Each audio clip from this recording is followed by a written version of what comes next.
मी श्रुती आहे. लंडन इथे राहणारी एक साधी मुलगी, जिचं आयुष्य अचानक एखाद्या स्वप्नासारखं बदललं होतं. माझ्या भावाचं लग्न होतं आणि त्याच निमित्ताने त्याचा मित्र लंडनतून आला होता.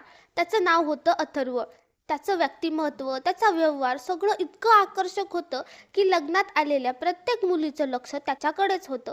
पण मला काय माहीत होतं की त्या गर्दीत तो मला पाहत होता आणि कदाचित पहिल्याच नजरेत त्याने एखादा निर्णय घेतला होता. काही दिवसातच त्याने माझ्या घरच्यांकडे माझी मागणी घातली आणि मग आमचं लग्न झालं. सगळे म्हणत होते की मी किती नशीबवान आहे. परदेशी वर, सुंदर घर, चमकदार जीवन.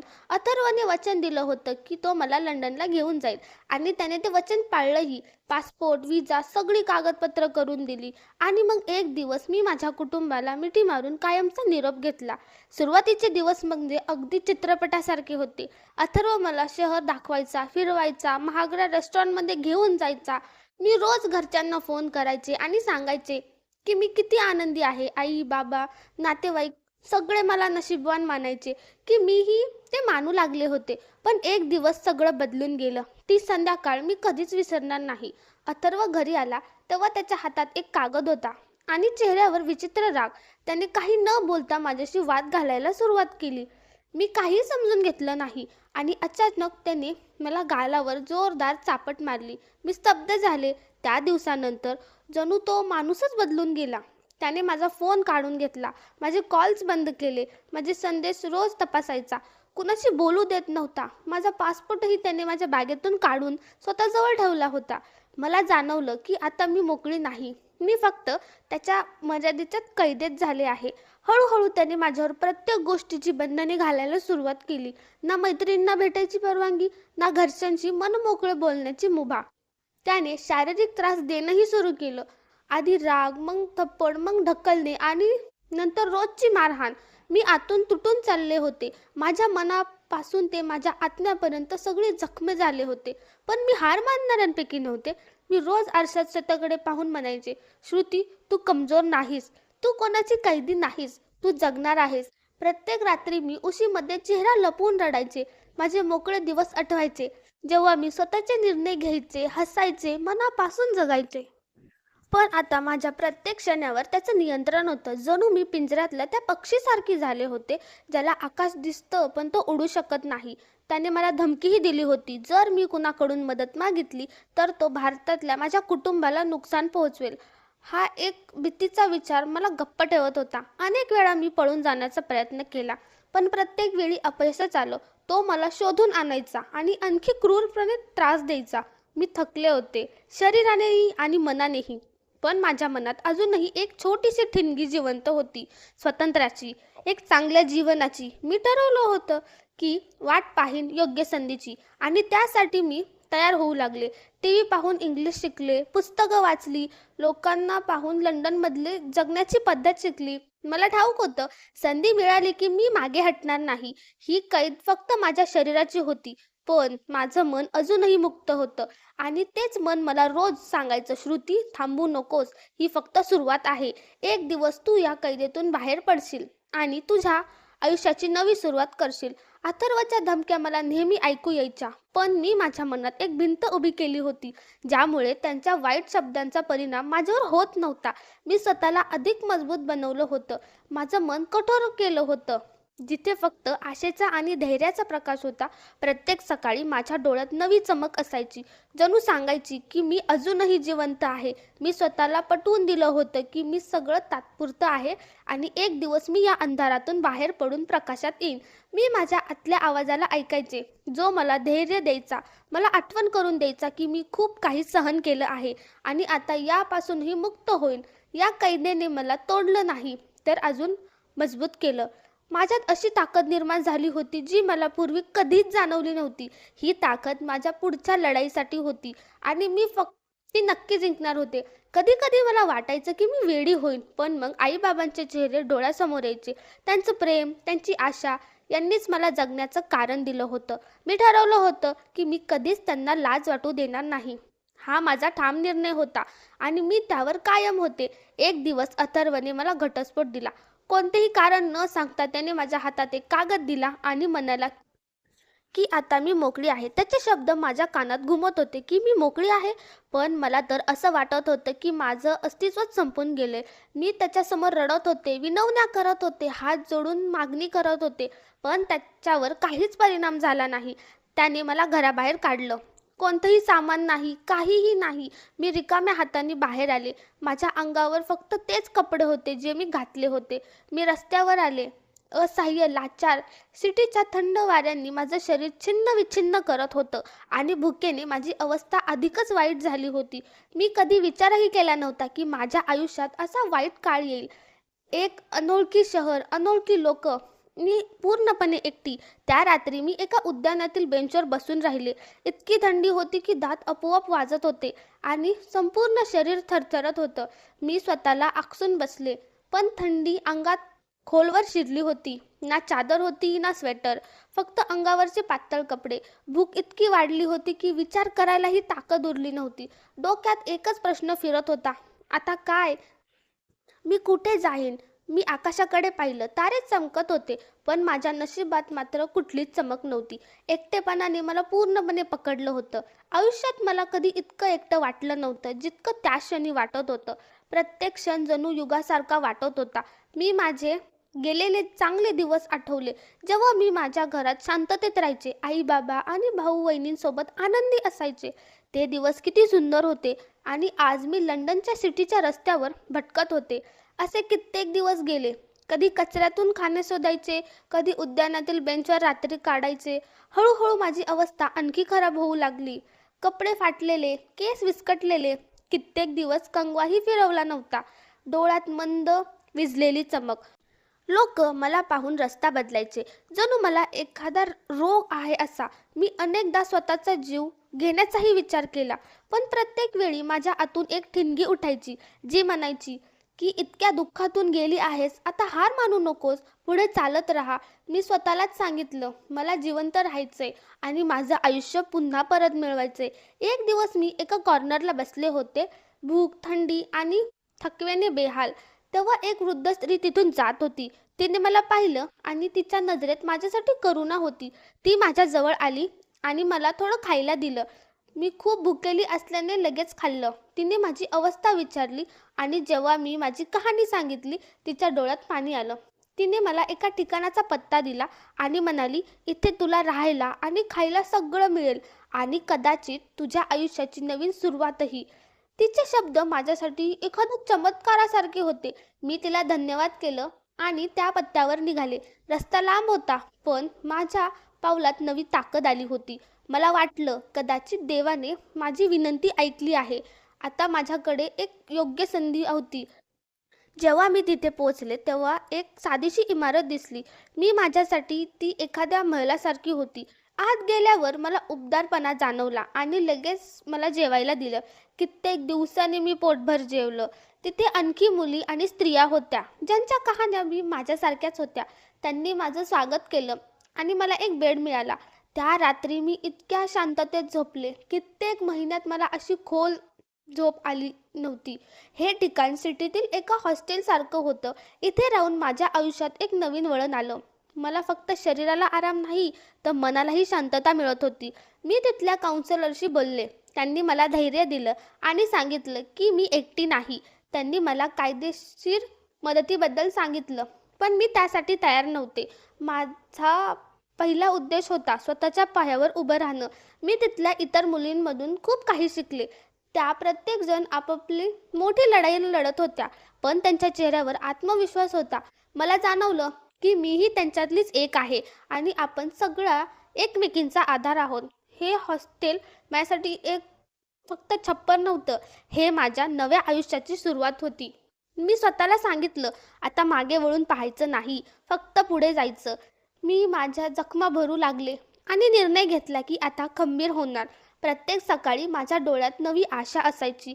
मी स्वतःला पटवून दिलं की मी आता कमजोर नाही आणि माझं आयुष्य मी माझ्या नियमांवर जगू शकते. इथे मला पहिल्यांदाच जाणवलं की मीही एक माणूस आहे आणि मला जगण्याचा अधिकार आहे.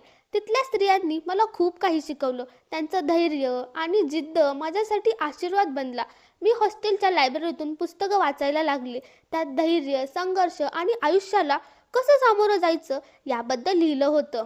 त्या पुस्तकांनी मला आतून मजबूत केलं. मला जाणवलं मी एकटी नाही. जगात माझ्यासारख्या बऱ्याच जणींवर अत्याचार झाला आहे. पण त्या परत उभ्या राहिल्या. त्यांना आयुष्यात यश मिळालं आणि मलाही. माझ्यासाठी तेच हवं होतं. मी इथे राहून मला स्वतःला पुन्हा घडवलं आणि खात्री केली की माझं जीवन मी नव्याने वळवू शकते. मी स्वतःला म्हणाले, मी आता ती जुनी श्रुती नाही. मी श्रुती आहे जी आपल्या भूतकाळ मागे टाकून उज्ज्वल भविष्याकडे चालली आहे. हे हॉस्टेल आता माझं जग बनलं होतं. इथे मी नवीन आयुष्य जगायला शिकले आणि ठरवलं की आता मला स्वतःच्या पायावर उभं राहायचं आहे. तिथल्या काउन्सिलरने मला नोकरी शोधायला मदत केली. तिने मला अनेक ठिकाणं सुचवली जिथे मला काम मिळू शकत होतं. मी अनेक ठिकाणी अर्ज केला, पण माझ्याकडे अनुभव नव्हता आणि माझी इंग्रजीही कमजोर होती. त्यामुळे मला निराशा मिळाली. पण एक दिवस मला सिटीतील एका कंपनीच्या कॅन्टीनमध्ये काम करण्याची ऑफर मिळाली. ही छोटी नोकरी होती, पण माझ्यासाठी खूप मोठी गोष्ट होती. मी लगेच होकार दिला. मला माहिती होतं की हे सोपं काम नसणार, पण आता मी कोणत्याही आव्हानासाठी तयार होते. मी दुसऱ्या दिवशीपासून काम सुरू केलं. कॅन्टीनचं काम कठीण होतं. दिवसभर उभं राहून काम करावं लागायचं, कारण तिथे आरामात करण्याची मुभाच नव्हती. मला सकाळी लवकर उठून जावं लागायचं. भांडी धुण्यापासून ते साफसफाईपर्यंत सगळं काम करावं लागायचं. ही सगळी कामं माझ्यासाठी नवी होती. मी कधी कल्पनाही केली नव्हती की मी अशी कामं करेन, पण आता तीच माझी वास्तवता होती. मी स्वतःला समजावलं की ही फक्त सुरुवात आहे आणि मला यातून शिकून पुढे जायचं आहे.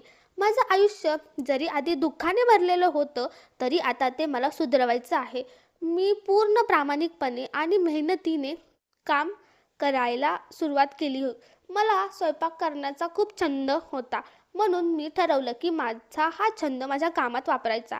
मी देसी पद्धतीचा स्वयंपाक सुरू केला, जसं की छोले भटुरे, शाही पनीर, मिक्स भाजी, लच्छा पराठा आणि कढी भात. जसं मी भारतात खायचे आणि माझी आई बनवायची तशीच चव मी इथे आणण्याचा प्रयत्न केला. मला माझ्या आईच्या हाताचं जेवण खूप आवडायचं आणि तसंच इथेही बनवू लागले. मी जेव्हा देसी पद्धतीचं जेवण बनवायला सुरुवात केली, तेव्हा सगळे आश्चर्य करत होते. पण थोड्याच दिवसात लोकांना माझं बनवलेलं जेवण आवडू लागलं. कॅन्टीनचे इन्चार्ज असलेले जॅक सर अतिशय चांगले माणूस होते. त्यांनी मला कित्येक टप्प्यांवर आधार दिला. माझी मेहनत आणि प्रामाणिकपणा पाहून ते खूप प्रभावित झाले. त्यांनीही माझ्या हातचा देशी स्वयंपाक खूप आवडत होता. त्यांनी मला सांगितलं की श्रुती, तू हवे तर नवीन पदार्थही मेनूमध्ये घालू शकतेस. मी तुला पूर्ण पाठिंबा देईन. ते नेहमी माझ्या स्वयंपाकाची स्तुती करायचे आणि इतर स्टाफही माझ्या बनवलेल्या जेवणाचा चाहता झाला होता. सगळे म्हणायचे, श्रुती, तुझ्या हाताच्या जेवणात तर जादू आहे. आम्हाला भारतीय जेवण खूप आवडतं आणि तू ज्या पद्धतीने बनवतेस त्यात एक वेगळीच चव आहे. त्यांचे हे कौतुक माझ्या मनाला खूप समाधान देत होतं आणि मला विश्वास देत होतं की मी खरंच काहीतरी खास आहे. ही छोटी कॅन्टीनची नोकरी आता माझी ओळख झाली होती. लोक मला इंडियन फूडवाली श्रुती म्हणून ओळखू लागले होते. माझ्यासाठी हा खूप मोठा आनंदाचा क्षण होता, कारण लोक आता माझ्या मेहनतीची दखल घेत होते. हळूहळू माझं आयुष्य एका नव्या दिशेने जाण्यास लागलं. मी हॉस्टेल सोडलं आणि एक छोटंसं भाड्याची खोली घेतली. माझ्या उत्पन्नातून मी माझे खर्च भागवत होते आणि थोडंफार साठवतही होते. मी स्वतःला आधीपेक्षा अधिक मजबूत आणि समाधानी वाटू लागले होते. आता मी एकटी नव्हते. माझ्याकडं काम होतं, चांगले लोक होते, पण मनाच्या एका कोपऱ्यात अजूनही एक भीती होती. माझा पूर्वीचा संसार, आठवणी आणि त्याने दिलेले जखमांचे सावट कधी कधी मला अस्वस्थ करत होतं. रात्री झोपही यायची नाही. त्यांचे ओरडणे, मारहाणे सगळं डोळ्यांसमोर यायचं. पण मी स्वतःला समजवलं की तो फक्त भूतकाळाचा भाग होता. तो गेला आहे आणि मला आता त्यांच्यापासून घाबरण्याची गरज नाही. आता त्यांच्याशी माझा काहीही संबंध नाही. मग मी त्यांच्याबद्दल का विचार करू, का घाबरू? मी फक्त पुढे जायचं ठरवलं होतं. मी माझ्या सहकाऱ्यांशी बोलत होते, त्यांचं ऐकत होते, स्वतःची इंग्रजी सुधारण्याचा प्रयत्न करत होते. विविध लोक येत होते आणि त्यांच्याशी बोलून त्यांच्या भाषेचा अंदाज घेत होते. मी काही पुस्तकंही वाचायला सुरुवात केली होती, जेणेकरून माझं ज्ञान वाढेल आणि मी माझ्या ग्राहकांना चांगली सेवा देऊ शकेन. मला माहिती होतं, जर मला सिटीमध्ये पुढं जायचं असेल तर मला स्वतःला प्रत्येक बाबतीत सुधारावं लागेल. म्हणून मी एक नवीन उद्दिष्ट ठरवलं आणि ते पूर्ण करण्यासाठी प्रयत्न सुरू केले. कॅन्टीनची ही नोकरी आता फक्त एक नोकरी राहिली नव्हती. ती माझ्या स्वावलंबनाची सुरुवात होती. प्रत्येक सकाळी मी उठत होते, तेव्हा मला वाटायचं की मी नव्या उजेडात जगत आहे. आता मी कोणाच्या कैदेत नव्हते. आता मी पूर्णपणे स्वतंत्र होते. मला माझं आयुष्य माझ्या पद्धतीने जगण्याचा हक्क होता आणि मी स्वतःलाच सांगितलं होतं की आता मी कोणावरही अवलंबून नाही. मीच माझ्या नशिबाची लेखिका आहे. ही नोकरी मला फक्त आर्थिकदृष्ट्या सबळ करत नव्हती, तर मला समाजाशी जोडण्यात साधनही बनली होती. छोट्या छोट्या यशांनी मला मोठ्या उद्दिष्टाकडे नेलं आणि माझ्या मनात भविष्याबद्दल नवी आशा जागू लागली. मी स्वतःलाच म्हणाले की मी आता नवी श्रुती आहे, जी भूतकाळाच्या सावल्या मागे टाकून पुढे चालली आहे.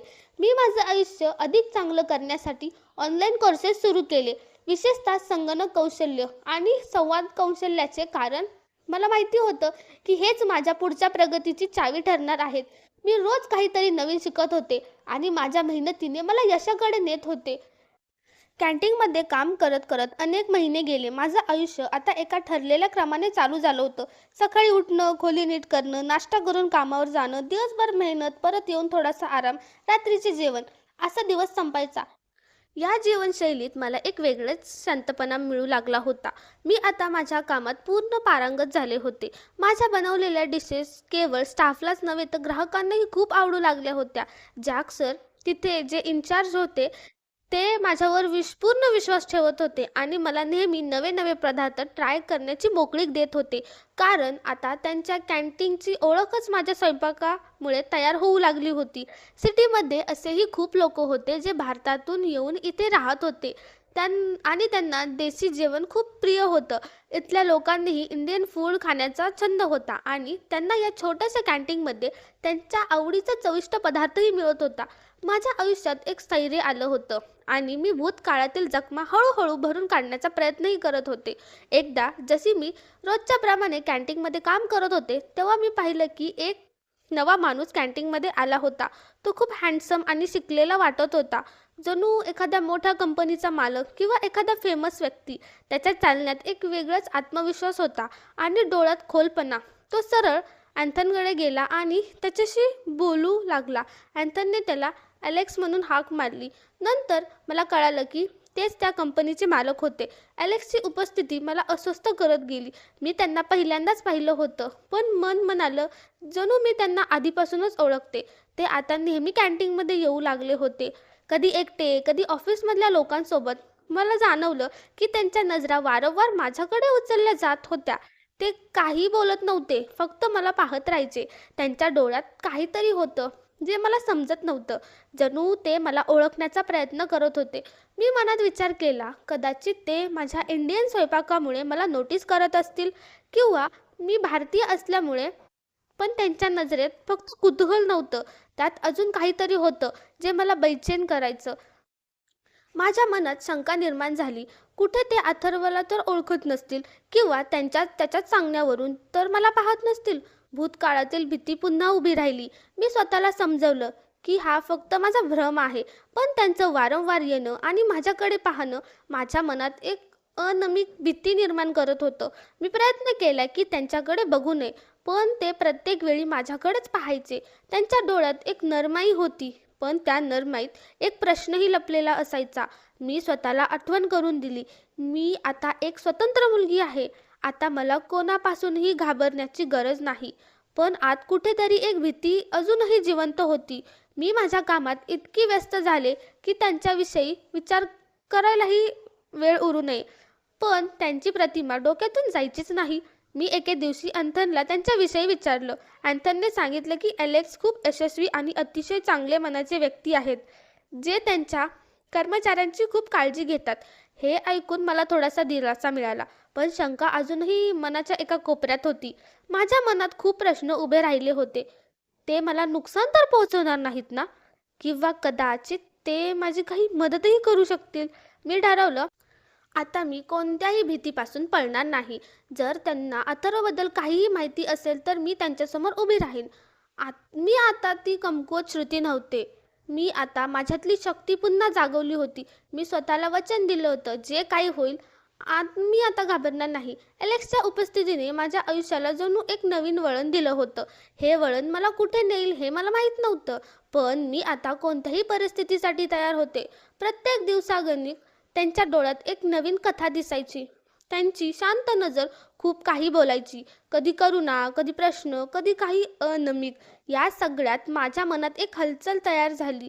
जणू एखादं वादळ येणार होतं. पण अजून मी त्या वादळाचा सामना करण्यासाठी पूर्ण तयार नव्हते. पण एक गोष्ट स्पष्ट होती. त्यांच्या नजरेत माझ्याबद्दल आदर होता आणि ते मला आवडलं.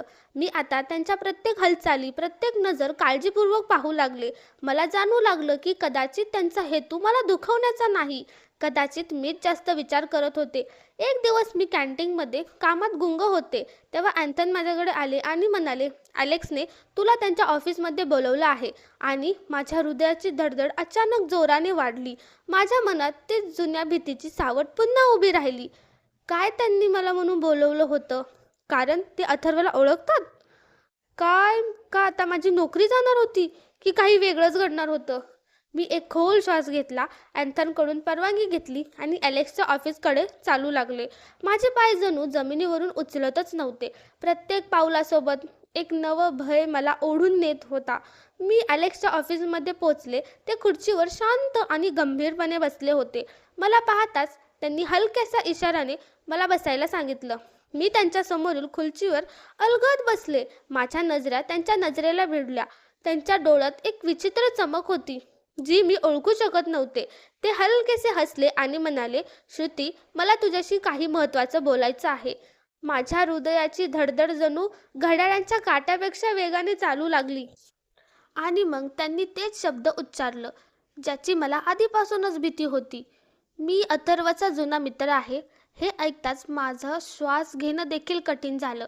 माझ्यातली दडलेली भीती पुन्हा जिवंत झाली. मी मनातच विचार केला, हाच तो क्षण आहे का ज्यापासून मी सतत पळत होते? अलेक्स पुढे म्हणाले, "मी तुझे हालात जाणतो. मला माहीत आहे अथर्वने तुझ्याशी काय केलं. त्याने स्वतःच्या समस्या सांगून तुझ्या परिस्थितीबद्दलही मला सांगितलं होतं." त्याच्या शब्दांनी माझ्या मनात जणू वादळ उठलं. ते म्हणाले की जेव्हा त्यांना कळलं की मी या कंपनीच्या कॅन्टीनमध्ये काम करते, तेव्हा त्यांनी मुद्दाम मला ही नोकरी दिली, जेणेकरून ते माझी मदत करू शकतील. माझ्या मनात शंकेचा भडकाच उडला. एखादा अनोळखी माणूस माझी एवढी काळजी का करेल? मी हळू आवाजात विचारलं, "आपण माझी मदत का केली?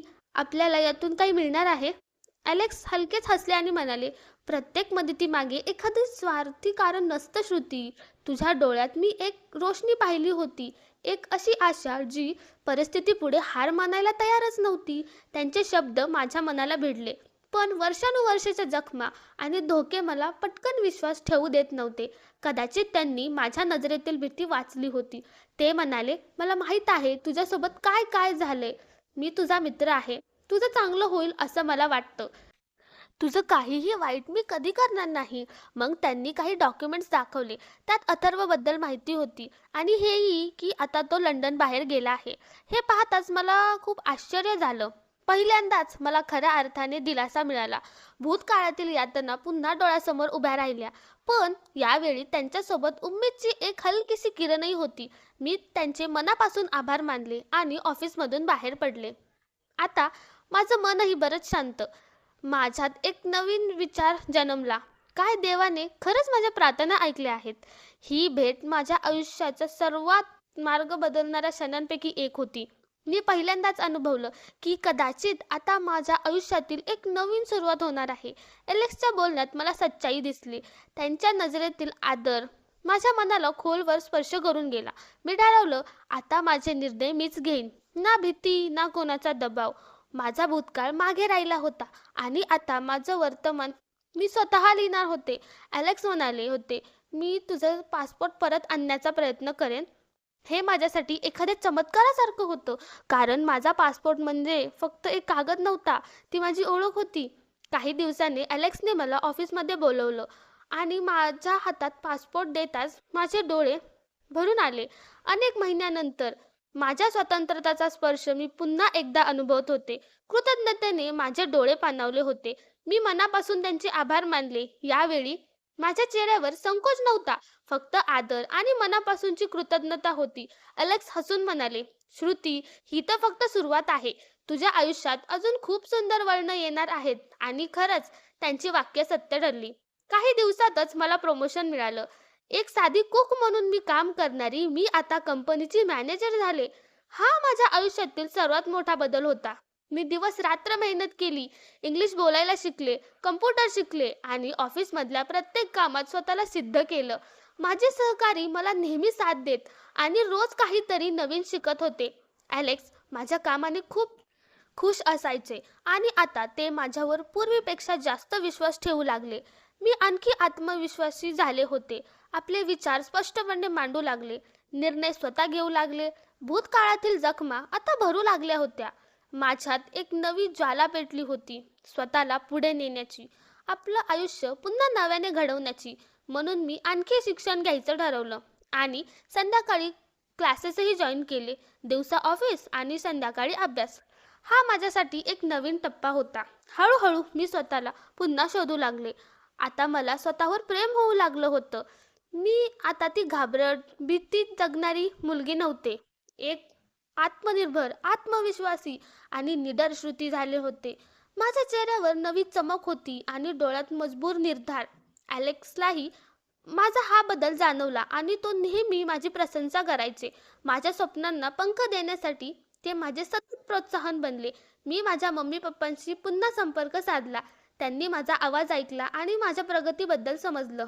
तेव्हापासून त्यांच्या डोळ्यात अश्रू थांबतच नव्हते. ते म्हणाले, आम्हाला तुझा अभिमान आहे. आणि त्याच क्षणी मी देखील रडू लागले.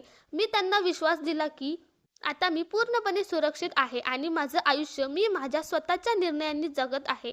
हे सगळं माझ्यासाठी एक नवीन सुरुवात होती, ज्यात आता मी फक्त एक पीडित नव्हे तर इतरांसाठी प्रेरणाही बनण्याची इच्छा ठेवत होते.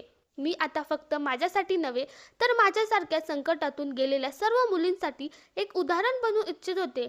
मी समजून घेतले होते की माझा भूतकाळ मला तोडण्यासाठी नव्हता तर मला उभं राहण्यासाठी होता. आता माझं आयुष्य एका नवीन दिशेला निघालं होतं. ऑफिसमध्ये सर्व छान चाललं होतं. अभ्यास व्यवस्थित होत होता आणि मी दररोज अधिक मजबूत होत होते. ॲलेक्स आता माझ्यासाठी फक्त बॉस नव्हते. ते माझ्या सर्वात जवळच्या मित्रासारखे बनले होते, एक मार्गदर्शक. त्यांची उपस्थिती माझ्यासाठी खूप महत्त्वाची होऊ लागली होती. ते बोलले की मला एक सुकून मिळाला होता. त्यांच्या शब्दात एक आपलेपणा होता आणि त्यांच्या वागण्यात एक आदर होता. त्यांनी माझं तुटलेलं अस्तित्व पुन्हा उभं केलं होतं आणि आता मला समजलं होतं की माझ्या कथेतला पुढचं वळण फक्त ताजगी नव्हे तर नवी उड्डाण होतं. ॲलेक्सचं प्रेम व्यक्त करणं. एके दिवशी ॲलेक्सने मला ऑफिसमध्ये बोलवलं. मी सहज होते. वाटलं कदाचित ऑफिसच्या कामासाठी बोलवलं असेल. पण जेव्हा मी पोहोचले तेव्हा त्यांच्या चेहऱ्यावर एक वेगळीच घबराहट दिसत होती. त्यांनी एक खोल श्वास घेतला आणि मला पाहत म्हणाले, श्रुती, मला तुला एक गोष्ट सांगायची आहे. मी त्यांच्याकडे लक्ष देऊन पाहिलं. मलाही जाणवलं की काहीतरी खास बोलणार आहेत आणि पुढच्या क्षणी ते म्हणाले, मी तुझ्यावर प्रेम करतो. हे ऐकताच माझी दुनिया एका क्षणासाठी थांबली. हा माझ्यासाठी मोठा धक्का होता. मी गप्प बसले, घाबरले, गोंधळले. मनात सतत प्रश्न उठत होते. हे खरंच आहे का? ॲलेक्स खरंच माझ्यावर प्रेम करतात? मी स्वतःला सावरलं आणि म्हणाले, ॲलेक्स, मी खूप काही सोचलं आहे. मी इतक्या लवकर कोणावरही विश्वास ठेवू शकत नाही. आणि सर्वात मोठी गोष्ट म्हणजे मी स्वतःला तुमच्या लायक नाही वाटत. आपण आणि मी खूपच फरक आहे. ॲलेक्सने माझं वाक्य थांबवलं आणि म्हणाले, नाही श्रुती, मी जे बोलत आहे ते 100% खरं आहे आणि मला हवं आहे की तू मला समजून घ्यावं. मी खोल श्वास घेत विचारलं, जर तुमचं प्रेम खरं असेल तर काय गॅरंटी आहे की तुम्ही नेहमी माझ्यासोबत राहाल? पण शेवटी मला तोडून टाकलं. पण मला पुन्हा तसं तुटायचं नाही. ॲलेक्सने शांतपणे ऐकत होते. मग ते म्हणाले, मी जाणतो तू किती वेदना सहन केल्या आहेत, पण मी तुझ्यासाठी सर्व काही करीन जेणेकरून तुला माझ्यावर विश्वास ठेवता येईल. आणि पुढे ते म्हणाले, मी माझ्या पूर्ण संपत्तीचा अर्धा भाग आणि बँक अकाउंट देखील अर्ध पैसे तुझ्या नावावर करतो. हे ऐकून मी थक्क झाले. हे शब्द नव्हते, हे विश्वासाचं सर्वात मोठं प्रतीक होतं. मी कधीही कोणाला इतकं खरं आणि प्रामाणिक पाहिलं नव्हतं. त्यांच्या चेहऱ्यावर प्रेम स्पष्ट दिसत होतं. माझ्या मनातील भीती आता कमी होत होती. त्यांचे शब्द माझ्या जखमांवर मलमासारखे उतरले. मी स्वतःला म्हणलं, सगळेच लोक सारखी नसतात आणि कदाचित ॲलेक्स खरंच माझ्या आयुष्यातील सर्वात नवा अर्थ देऊ शकतात. मी त्यांचं प्रेम स्वीकारलं. मी त्यांच्या ऑफिसमध्ये गेले आणि हळू आवाजात म्हटलं, मीही तुमच्यावर प्रेम करते. त्यांच्या चेहऱ्यावर जी हास्य उमटली ती माझ्या आत्म्याला सुकून दिला. पैसा आणि मालमत्ता माझ्यासाठी कधीच महत्त्वाची नव्हती. पण त्या कृतज्ञतेने त्यांच्या प्रेमाची सत्यता सिद्ध झाली होती. ॲलेक्सने कायदेशीर प्रक्रिया केली आणि त्यांच्या संपत्तीचा व बँक बॅलन्सचा अर्धा भाग माझ्या नावावर केला. यानंतर आम्ही एक साधं सुंदर लग्न केलं. काही जवळचे मित्र उपस्थित होते. माझ्या आयुष्यातील सर्वात सुंदर क्षण होता. लग्नानंतर माझी पूर्ण दुनिया बदलली. ॲलेक्स खूप प्रेमळ होते, समजूतदार आणि काळजी घेणारे पती ठरले. त्यांनी मला माझ्या प्रत्येक जुन्या वेदनेतून बाहेर काढलं. मी त्यांच्या सुंदर घरात राहत होते, जे माझ्या हातांनी सजवलेलं होतं. घरातील प्रत्येक कोपरा माझ्या नवीन जीवनाची सुरुवात होतं. मी स्वतंत्र होते, मजबूत होते, माझ्या स्वप्नांना उंच भरारी देण्यासाठी तयार होते. मी ॲलेक्सला सांगितलं की मी घरगुती अत्याचारातून पीडित महिलांना मदत करू इच्छिते. ते शांतपणे ऐकलं आणि म्हणाले, "मी तुझ्या सोबत आहे." आम्ही मिळून आशेची किरण एक टीम तयार केली. याच ध्येय होतं गृहहिंसेतून स्त्रिया महिलांना कायदेशीर मदत आणि त्यांना धैर्य देणं आणि त्यांचं आयुष्य पुन्हा उभारणं. सुरुवातीला अडचणी आल्या, पण आम्ही हार नाही मानली. एका महिलेच्या डोळ्यात आशेची चमक दिसली की वाटायचं आम्ही योग्य काम करतोय. हळूहळू आमचं नाव पसरू लागलं. लंडनसोबत भारतातही एक शाखा सुरू केली. हा माझ्यासाठी भावनिक क्षण होता. मी माझ्या देशातील बहिणींसाठी काहीतरी करत होते. या दरम्यानच मी माझं शिक्षण पूर्ण केलं आणि बिझनेस मॅनेजमेंटची डिग्री घेतली. मी माझा स्वतःचा ब्रँड सुरू केला, ज्यात इंडियन कपड्यांचं मॉडर्न टच दिला. ब्रँड खूप यशस्वी झाला आणि अनेक महिलांना रोजगार मिळाला. व्यवसायाचा नफा आशेची किरणद्वारे गरजूंवर खर्च होत होता. मी आता एक वर्किंग वुमन होते, टीम लीडर होते आणि सर्वात महत्त्वाचं एक खुश, मोकळी आणि आत्मविश्वासी स्त्री होते. मी माझी कहाणी जगाशी शेअर केली, ज्यामुळे अनेक महिलांना नवी सुरुवात करण्याची प्रेरणा मिळाली. मी माझा भूतकाळ विसरले होते, पण त्याची जखम नाही, कारण त्या जखमांनीच मला दाखवलं होतं की किती दूर आले आहे. ॲलेक्स माझ्या प्रत्येक पावलावर सोबत होते. त्यांनी मला नेहमी पुढे जाण्यात प्रोत्साहित केलं. माझी जिंदगी आता शांतता आणि आनंदाने भरलेली होती. शेवट नव्हे, नवी सुरुवात. मला वाटायचं की माझा प्रवास इथे संपला, पण खरं तर इथूनच माझी खरी सुरुवात झाली. मी प्रत्येक महिलाला सांगू इच्छिते, तू कधी एकटी नाहीस. तुझ्यासाठी ही एक आशेची किरण आहे. मी माझ्या मिशनवर आहे आणि ते पूर्ण करणारच. भारतात पुन्हा येणं माझ्यासाठी स्वप्न सत्यात उतरल्यासारखं होतं. यावेळी मात्र मी एकटी नव्हते. ॲलेक्स माझ्यासोबत होते. आम्ही शहरात मोठं घर घेतलं आणि तिथेच आशेची किरणचं ऑफिसही उघडलं.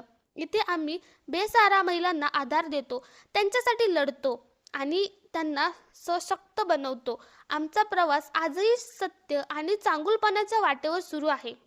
तर मित्रांनो, आशा करते आहे तुम्हाला आमची ही कथा आवडली असेल. जर आवडली असेल तर व्हिडिओला लाईक करा, चॅनलला सबस्क्राईब करा आणि बेल आयकॉनवर दाबा, जेणेकरून पुढची प्रेरणादायी कथा सर्वात आधी तुमच्यापर्यंत पोहोचेल. Thanks for watching.